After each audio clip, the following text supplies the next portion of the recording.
Hello friends, welcome back to my channel Shweta Jaiswal life style blog. और जैसा कि मैं आपको रूटीन अपना किचन ब्लॉग शेयर करती रहती हूँ, तो बस वही मैं आ गई हूँ अपने किचन में।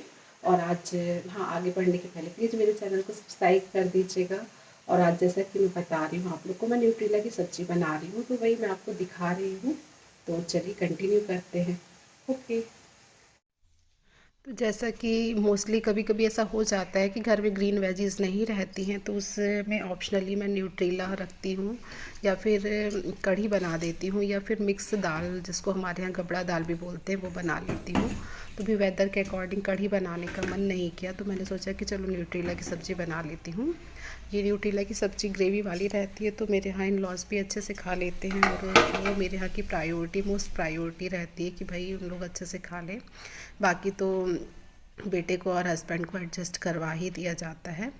तो ये ग्रेवी वाला जो मसाला है, एक मेरे यहाँ कॉमन मसाला यही चलता है, क्योंकि मोस्टली चीज़ें घर में जो अवेलेबल रहती हैं, और एक टेक्सचर हमेशा रहता है कि ये ईज़िली डाइजेस्ट भी हो जाता है। और हमारे यहाँ रेगुलर बेस पे ये चीज़ें अवेलेबल रहती हैं, अदरक, प्याज, लहसुन।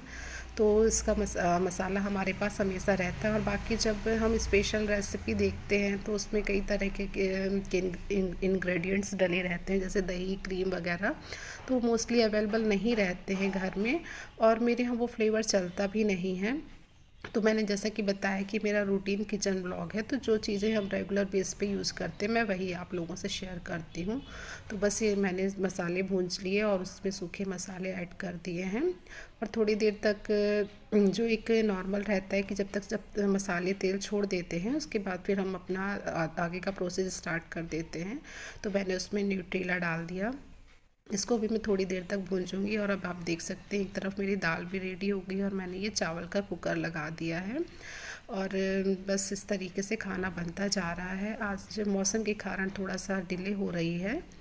और ये थोड़ा मेरे पास आलू की सब्ज़ी रखी हुई थी, तो ये जो उस तरीके की सब्जियां रहती हैं, ये इनमें गाढ़ापन नहीं आता, थिक ग्रेवी नहीं होती, तो थोड़ा सा इस तरीके से कुछ ऐड कर दो, तो जो ग्रेवी होती है वो थिक हो जाती है। ये कुछ ट्रिक्स या टिप्स कह लीजिए। तो ये इस तरीके से मेरी सब्जी वो चीज़ों को थोड़ा सा हिला देते हैं। फिर सडनली मतलब मैं अपना कैमरा ओपन करी थी, तो मुझे कुछ पिक्स मिल गए। मैंने आप लोगों से कहा था कि पंचपूर्ण भरवा मसाले की मैं आप लोगों से रेसिपी शेयर करूँगी। तो अभी मेरे पास काफ़ी मसाला रखा हुआ था, तो मुझे लगा कि अभी मैं तो बनाऊँगी नहीं, लेकिन अब मेरे पास पिक्स अवेलेबल है, तो मैं आप लोगों से शेयर कर लेती हूँ। तो ये जो मसाला है बहुत ट्रेंडी मसाला है और बहुत पसंद किया जाता है। तो आप देख सकते हैं कि इसमें ये जो सामग्रियाँ हैं वो मैं आपको दिखा दे रही हूँ। धना हो गया, धना मैं हमेशा 1 पाव ले लेती हूँ, और फिर उसके के अकॉर्डिंग बाकी सारे मसाले थोड़े कम कम क्वांटिटी में लेती हूँ। सौंफ हो गई, करायल हो गई, मेथी हो गई, खड़े मिर्चे हो गए, और सबको भूंज करके फिर उसको थोड़ा सा ठंडा कर देती हूँ कि एक नॉर्मल टेम्परेचर में आ जाए। तो आप देख सकते हैं ये सब सारी चीज़ें मैंने कढ़ाई में हल्का तेल डाल के भूंजा है, और फिर ये देखिए सारी चीज़ें मैंने ऐसे मिक्स कर ली है।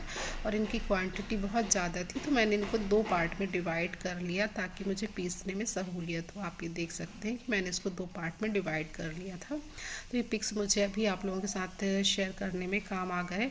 और मैंने 2 बार उनको फ़ाइन पेस्ट बना करके तैयार कर लिया। एकदम फ़ाइन तो नहीं, लेकिन थोड़ा सा दरदरे ऑटोमेटिक रह लेते हैं ये, तो ये अच्छा फ्लेवर आता है।